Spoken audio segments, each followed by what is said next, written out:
like to talk a little bit now about some of the the history and the root causes of the crisis that we're now seeing.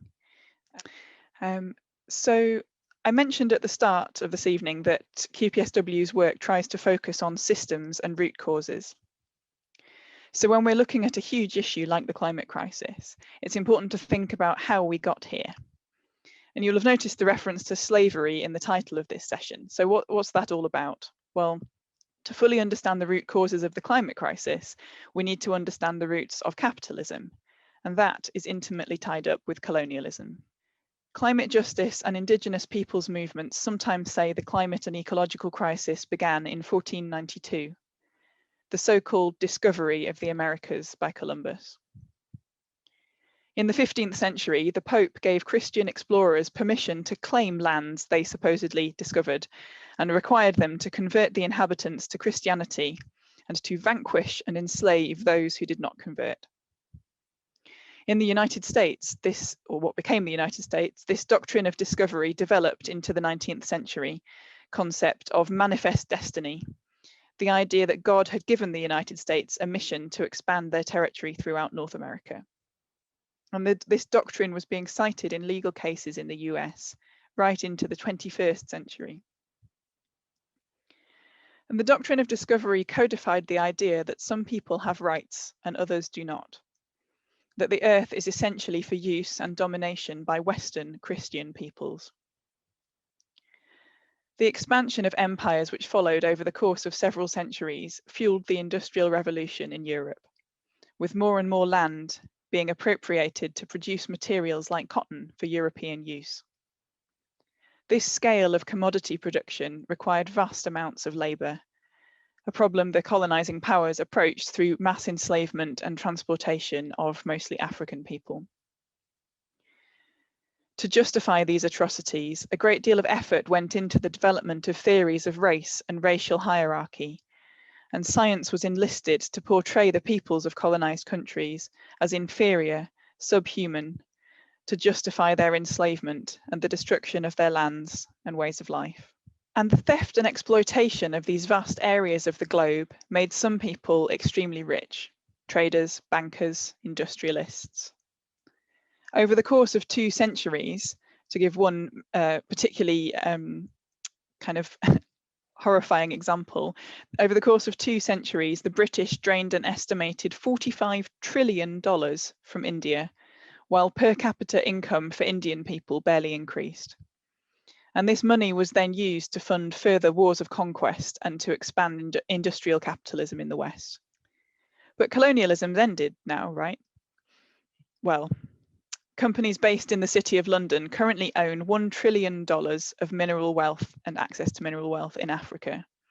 That's more than the total GDP of sub-Saharan Africa in a year. And since 1980, about $16 trillion has flowed from poor countries to rich.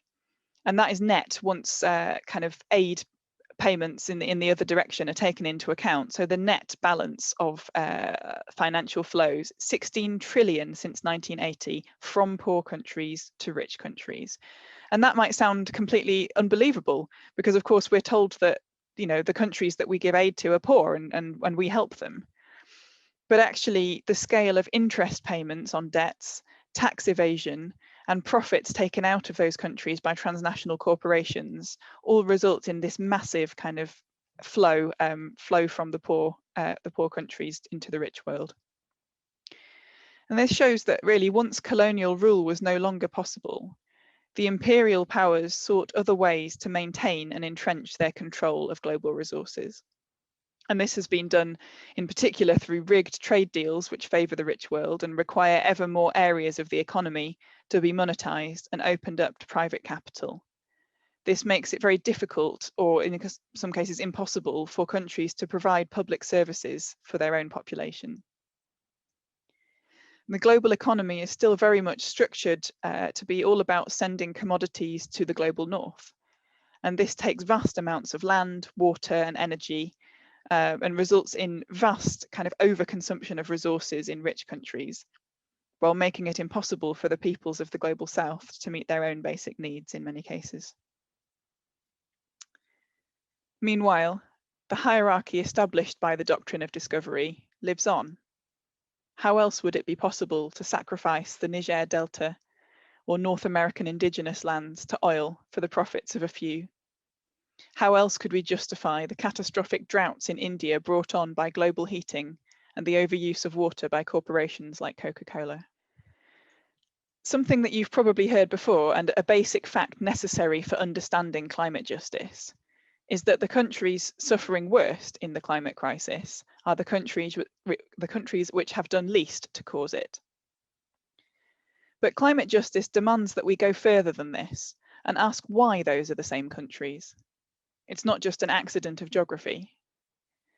As we've seen, most countries in Africa, South America, and Asia have been systematically impoverished, their cultures undermined, and their resources extracted for profit, first by colonial powers, then by transnational corporations.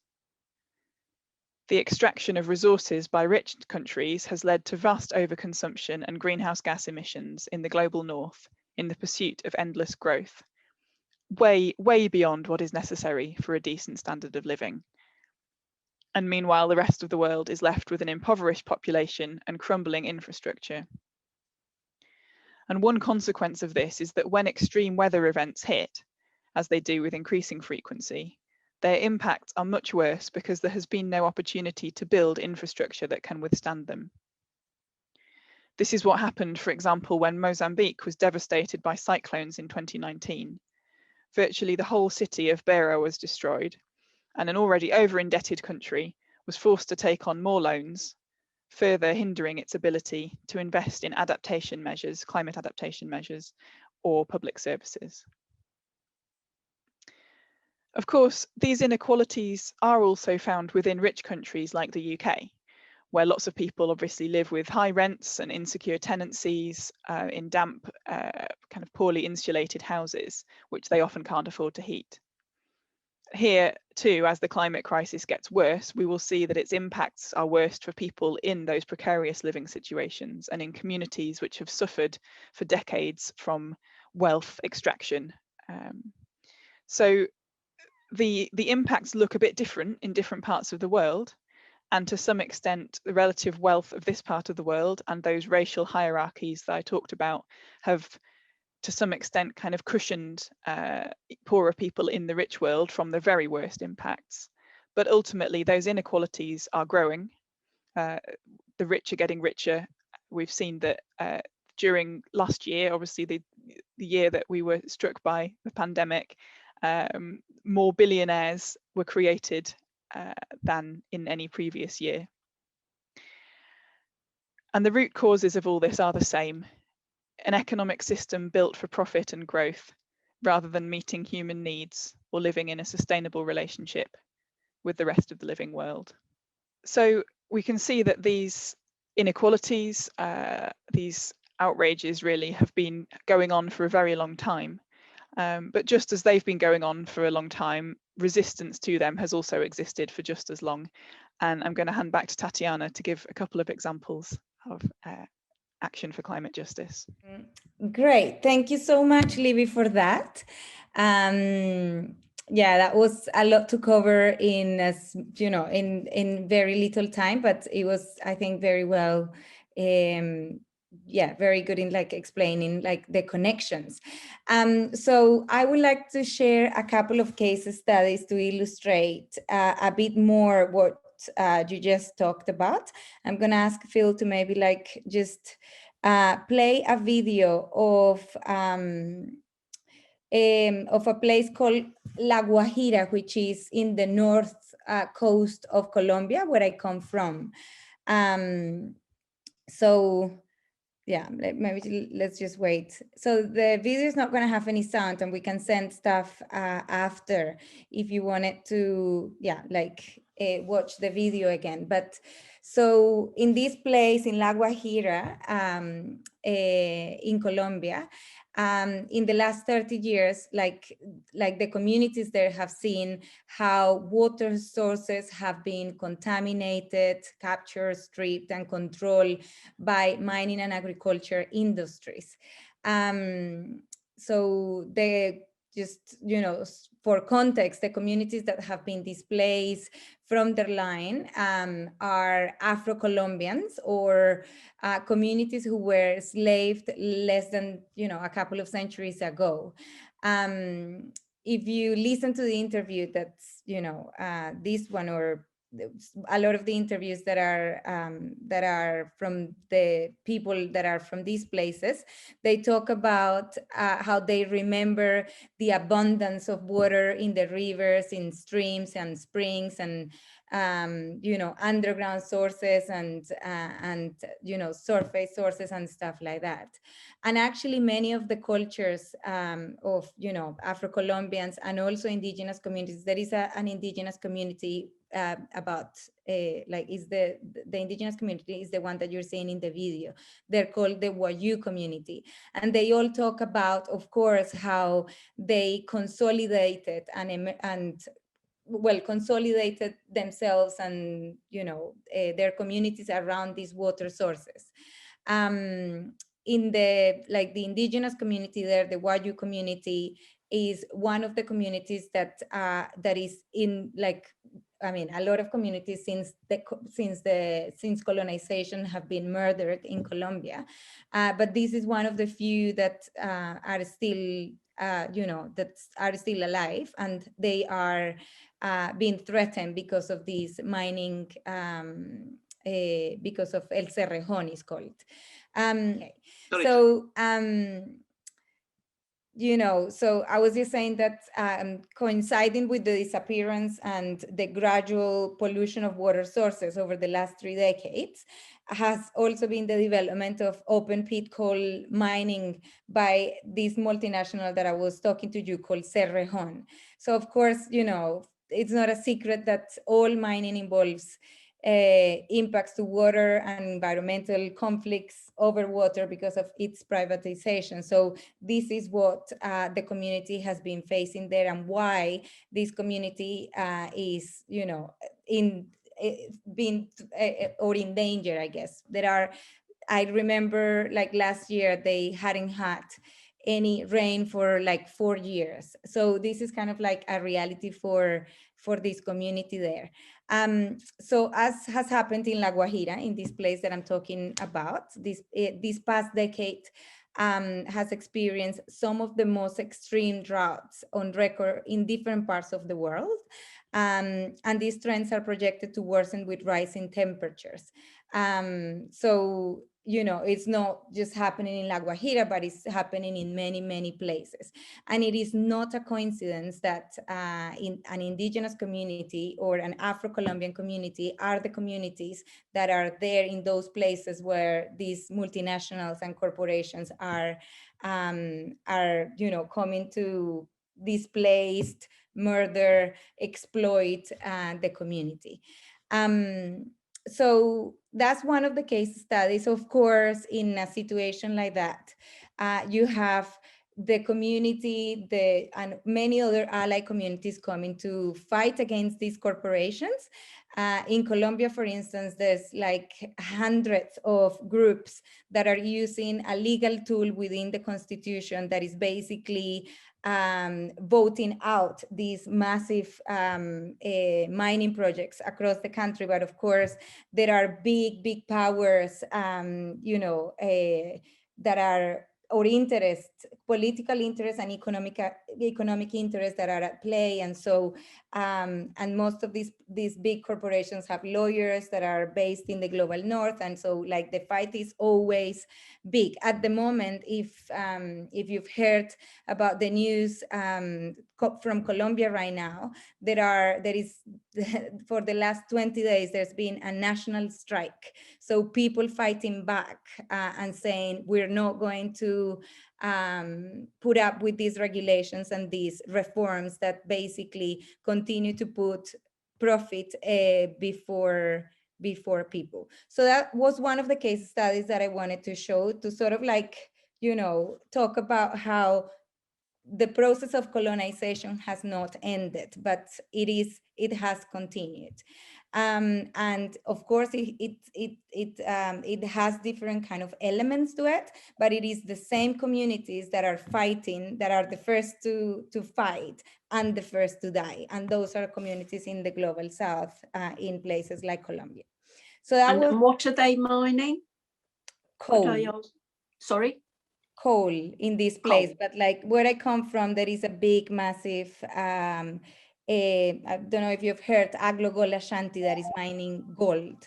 So there are various different things happening in various places. So that's one of the first case studies that I wanted to show. Then the second one, I'm going to share my screen.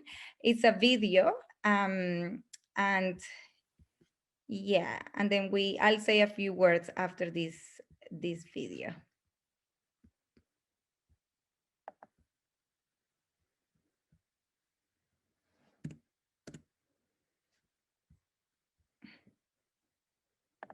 Sorry. The UK is the biggest per capita contributor to global temperature change and the least vulnerable. According to the UNHCR, by 2050, there will be 200 million climate refugees. 7 out of 10 of the countries most affected by climate change are in sub-Saharan Africa. Climate crisis is a racist crisis. The average salary of a London City airport passenger is £92,000 a year. In Newham, where London City Airport is located, 40% of the population scrape by on 20k or less. Airports, power plants and the busiest of roads in the West tend to be in the most disadvantaged working class areas, where a disproportionate number of black and brown communities live. Environmental racism means that black people in Britain are 28% more likely to be exposed to air pollution than their white counterparts. Climate crisis is a racist crisis. The London City Airport expansion cannot go ahead because it would further decrease the quality of life for poor black people in this country. It cannot be left unchallenged. At the same time, this year alone, more than 3,120 known migrants have died trying to reach safety on European shores, fleeing conditions that they did not create. If they can't fly, then the rich won't either. Climate crisis is a racist crisis. Shut it down. So that was a video that a group that I'm sure many of you know called Black Lives Matter made a couple of years ago, when there were a few other actions around the expansion of the city airport. So I don't think this video needs a lot of explanation. The only thing I guess I would like to add is that when there are climate justice, when we talk about climate justice, that climate justice must acknowledge and repair the historic and current responsibilities of the UK and other countries in the global north in driving displacement, the displacement of people and communities, and honor its obligations to those communities, because it's, it's their responsibility. So we, in that work, we must also acknowledge that Indigenous communities, the Indigenous communities that I was talking to you about just now in Colombia and in many other places around the world, or Black and Brown communities near the city airport, or any diaspora groups anywhere, are always, as I said before, the ones that have to fight first and the ones who died first. And because of that, we must sort of like, put those needs and experiences and also knowledge on how to fight around these things at the forefront. So those were just two case studies that I wanted to share with you. I hope they can illustrate some of the stuff that Livy also talked about. Thanks, Tatiana. I'll pass it on to you. Yeah, we're in just a couple of minutes, we're going to take a break. I just want to explain what we're going to do after the break and how we're going to use this time. So in a moment, we can share the screen again, and I'm going to show two quotes. One is a quote from Britain Yearly Meeting from 2011, and the other is a quote from a lecture which was turned into an essay by Naomi Klein. And what I'd like you to do, we'll take about 10 minutes, maybe just a little bit less, which should hopefully give you enough time to get away from your screen, do whatever you need to do, and also enough time to read those 2 quotes which will be on the screen, and maybe just take a couple of minutes to reflect on them. So it's up to you which way around you do those things. What we're going to do when we come back is you'll go back into breakout rooms, I think back into the same breakout rooms, if we can do that, yeah. And you're going to, we're asking you to think about what working for justice looks like in this context. So in the context of what you've heard just now and in the context of the quotes that you're about to read. So that's the breakout rooms, but we'll come back in, should we make it about 8 minutes? Is that okay? Come back at, I would make that 6:22. We'll start again. Phil, are you able to just share that slide again? I think it's about number 10. So have a break, have a look at the quotes, and we'll see you in about 8 minutes time. Thanks. So I hope you've all had a chance to look at those 2 quotes. We're going to go back into breakout rooms, and the question that I'd like you to talk about is, what does it mean to work for justice in this context?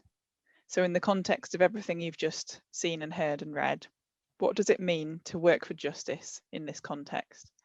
I'm aware that's an extremely broad question and that you've had a lot of material thrown at you over the last hour.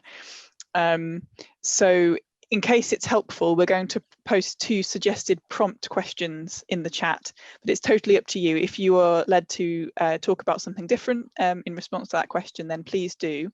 But if you would like to respond to one of these questions, then that might give you a way into the conversation if you're not quite sure where to start.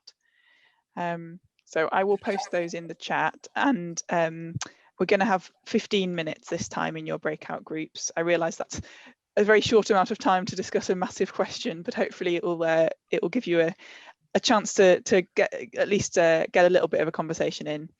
So the first prompt question, if you want to use it, is that the yearly meeting quote says, "We must face our responsibility as one of the nations which has unfairly benefited at others' expense." What does responsibility look like?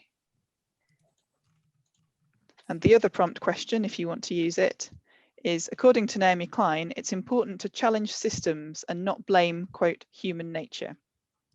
Can you think of examples of climate action which do this well or do it badly?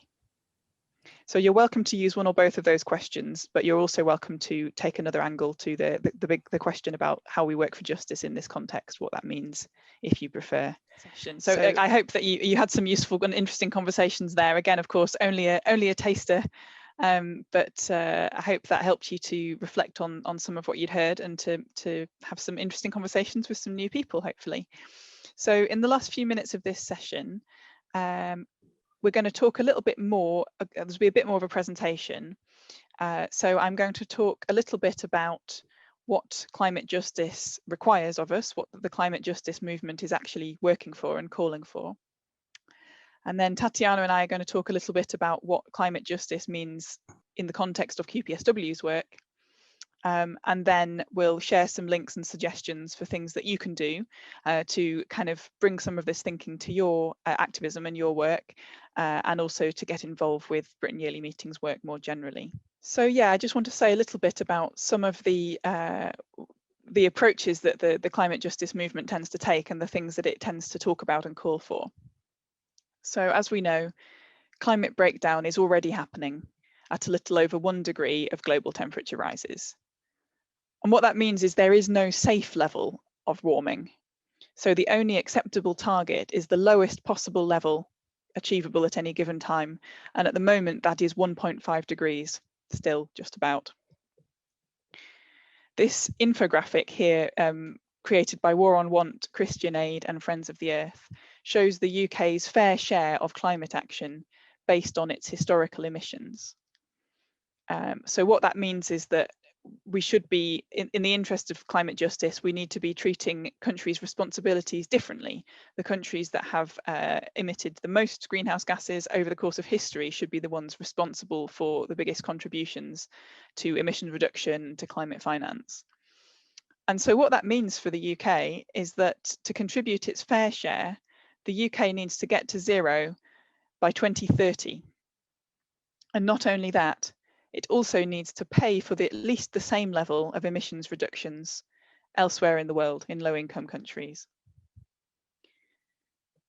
And this relates to the concept of climate debt, meaning that rich nations like the UK owe a debt to the rest of the world because of their historical overconsumption of resources, including the global carbon budget.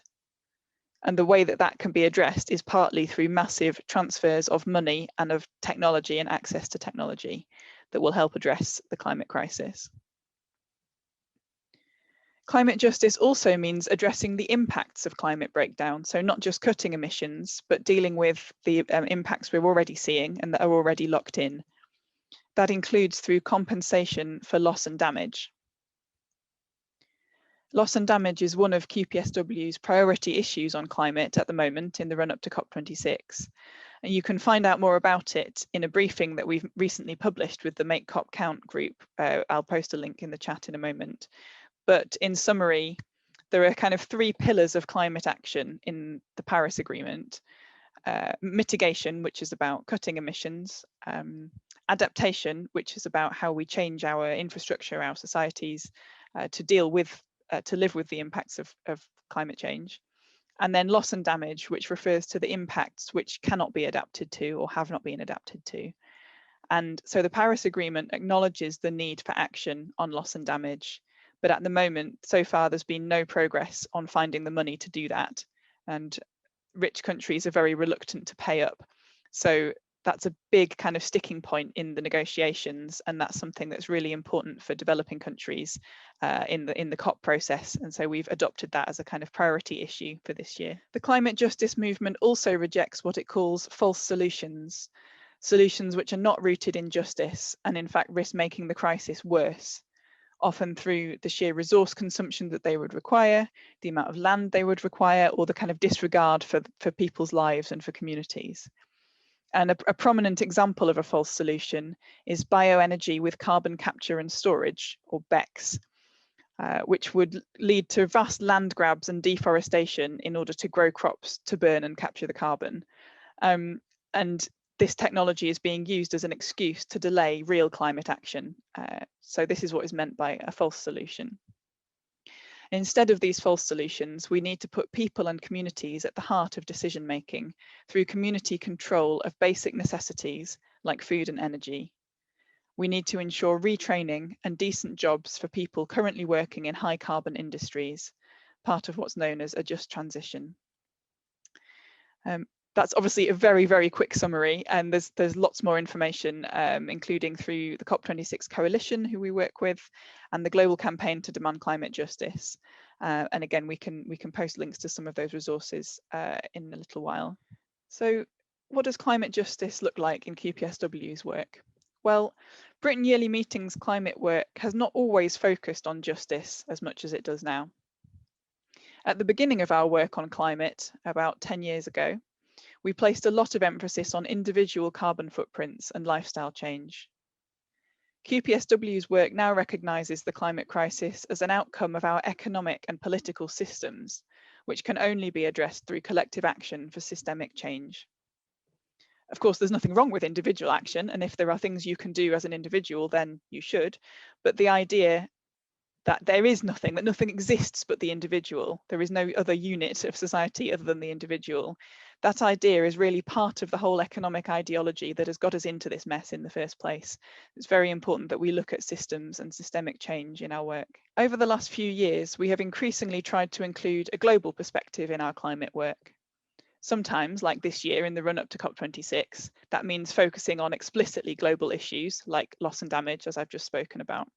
Sometimes it might mean focusing on more local issues, local work, but keeping that global picture central to what we do. Increasingly, we're working with groups that are very focused on climate justice, like the COP26 Coalition, rather than with more mainstream environment NGOs. And we're trying to learn from the work and the demands of movements at the sharp end of the climate crisis through collaborating with grassroots groups like the Loss and Damage Youth Coalition. One of the other things that we're increasingly trying to do is join the dots between the different issues we work on, and Tatiana's going to say a little bit about that. Thank you, Livy.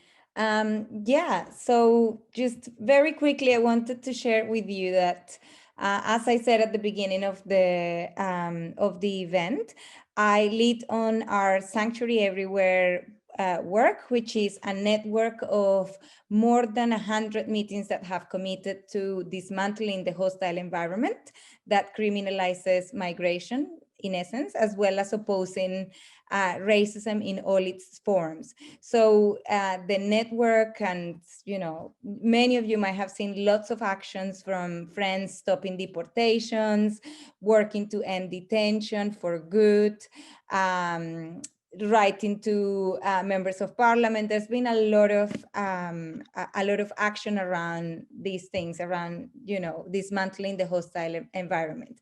But part of this work has also been trying to connect the dots. So as Livy was saying, and that means reflecting on how these toxic, racist, sexist, ableist systems that are creating the climate breakdown are also the same systems that are criminalizing migration and that are, exploiting, plundering our communities here and around the world. So part of this kind of like reflection has included hammering home how the fact that the UK and other countries in the global north, must acknowledge the historic responsibilities for driving displacement, the displacement of people and communities. Of course, that means ending the hostile environment. And of course, that's why we're working around that. And in doing that, like ending all of those ideas of walls and fences and prisons that are used against people who are racialized, so migrants and refugee communities. This work has also meant like that we're trying to connect how the production and sales of arms and weapons that are used by these governments to continue to control resources and power across the world need to end. And also because, of course, that they create immeasurable harm to our communities in the global south and communities here, but yeah. And also, just guaranteeing that migration is a right and not just something that you are forced to do because your home is maybe inhospitable because of a fire or a drown or a flood or whatever it is, that also you had no role in creating. So part of the work of migration and racial justice has been connecting all of those things so that friends, yourselves, and the friends that are working on migration can work together against, the root causes that are creating all of the injustices that we are seeing and we are fighting against. So yeah, that's a little bit about the work that we're doing on migration.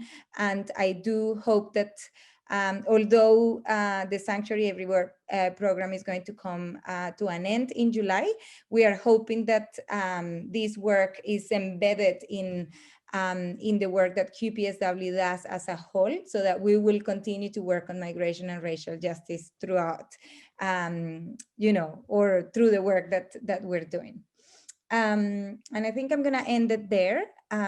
Livy, I don't know if you wanted to come in again before we invite people, friends, to check out. Thank you. Yeah, thanks, Tatiana. I just wanted to say a little bit just on the next slide about some of the ways that you can bring some of this thinking to your work and how you can get involved with some things that we're doing. So the first few of these are kind of some quite general principles, I suppose, and I'll suggest a couple more slightly more concrete things towards the end. I would suggest that if you're trying to bring more of a climate justice focus to your climate action and your activism, it's really important to listen to what global south movements and movements kind of at the sharp end of the climate crisis are actually calling for. I know that can sometimes be difficult if you feel you don't have those direct connections. For that global picture, War on Want is a really good UK link to this.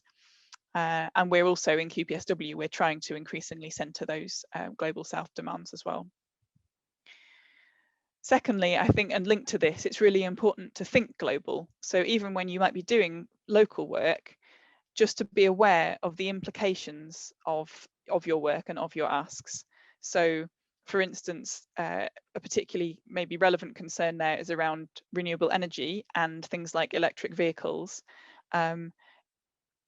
Obviously, you know, we need more electric vehicles, we need electric car charging points, but if we focus all our efforts on simply shifting everything over to renewable energy without thinking about our overall energy demand, there's going to be a huge negative impact on countries where there are lots of mining projects, mining the materials that these that renewable energy technologies and electronics depend on. So it's not saying that, you know, we shouldn't campaign for renewable energy. Obviously, we do need lots more renewable energy, but that we need to also be thinking about overall consumption and generally keeping that global picture in mind and being mindful of the impact that our asks might be having elsewhere in the world. Thirdly, I think talking about this concept of climate debt or carbon debt is really important. That when we talk about climate finance and technology and finance transfers to the global south, that's not charity, that's a debt we owe. So talking about fair shares, like in the infographic that I shared, talking about historical responsibility. I think it's also really helpful in the work that we do to be joining the dots, which means joining the dots between issues, recognizing the importance, the validity of other people's struggles, even if they don't appear to you to be immediately working on climate, recognizing how many of those issues are interconnected, as Tatiana has talked about. Working collaboratively as far as possible, and in particular being mindful of which voices we're not hearing as much from, and whether we're hearing from the people who are worst hit by the crisis, and what you can do to give space to those voices. To focus in on a couple of slightly more specific actions you can take or things you can access, we work with the COP26 Coalition, which is just starting to set up or to encourage local hubs to set up, to start meeting in the form of local assemblies to build towards action during COP in November in different cities around the country. There's coalition hubs already in existence in various cities, including London, Glasgow, Nottingham, Sheffield, Manchester, I think. And if you're in an area where there isn't a hub yet, if you're in a city, the coalition should be able to help with kind of getting set up and running your first assembly. As more information comes out about that, we'll be sharing information about that through our climate justice mailing list, which I will share the link to how you can sign up to that. Obviously, we're aware that we've thrown a lot of information at you this evening. If you're interested in learning more about climate justice, there's a whole list of resources that my colleagues Rebecca and Una put together last year, which you can access here in the link I've just posted. We've also just created a new resource for taking action for climate justice, which has a focus on COP26, but is relevant beyond that context as well. And yeah, we will circulate all of this afterwards as well. We're also running, for friends who are particularly interested in COP26 and the details of that, we're running some sessions on that too. There's 2 sessions left, which you can sign up for on the 23rd and 29th of June. They're originally targeted at particular regions or nations of Britain, but don't worry if you've missed the one for your region. You're still welcome to sign up for one of the ones that remains.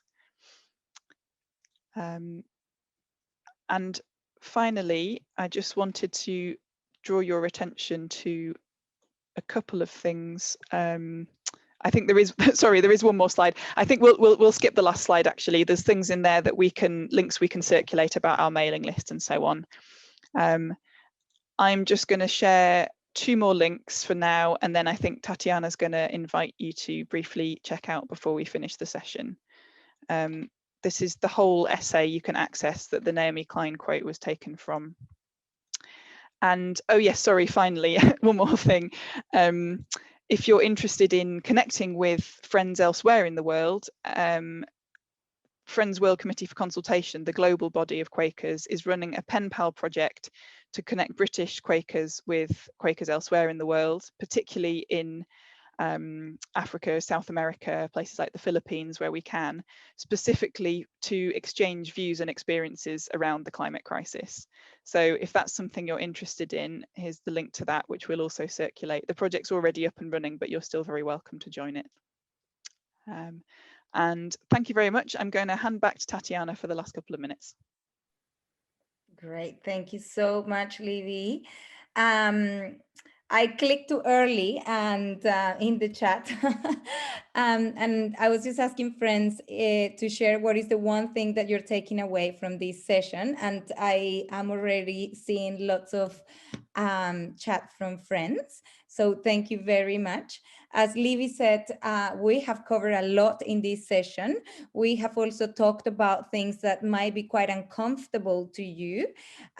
We've talked about colonialism and how, you know, like many different constructions around race and have created what we are dealing with at the moment, white supremacy and stuff like that. So I think we invite you to just stay, you know, just take a few minutes after this session to just check in with yourselves and see how you're doing. Because yeah, like those moments can be very transformative. And I'm going to start sharing some of the things that you're saying here in the chat, which I find really interesting. Friends are saying that they're taking away more informed choices around climate justice, exploitation in their buying, and looking at joining the dots. Someone is saying that the systems that need to change. People talking about, I think also people want the slides and the resources that we've shared here to be sent to them. Some friends are also really interested in COP26 stuff and the action around it. Yeah, so I invite you to, if you can, if that's available to you, to just check the chat where friends are saying lots of really interesting things that they're taking away from this session. There's also from our colleague Rebecca an invitation to take part in a participatory workshop by Quakers and Woodbrook.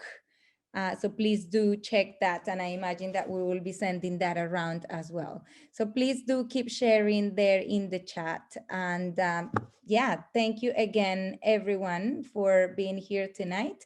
Phil for making magic, and everyone just for spending the night with us. I think we can end it here. Thank you so much, friends.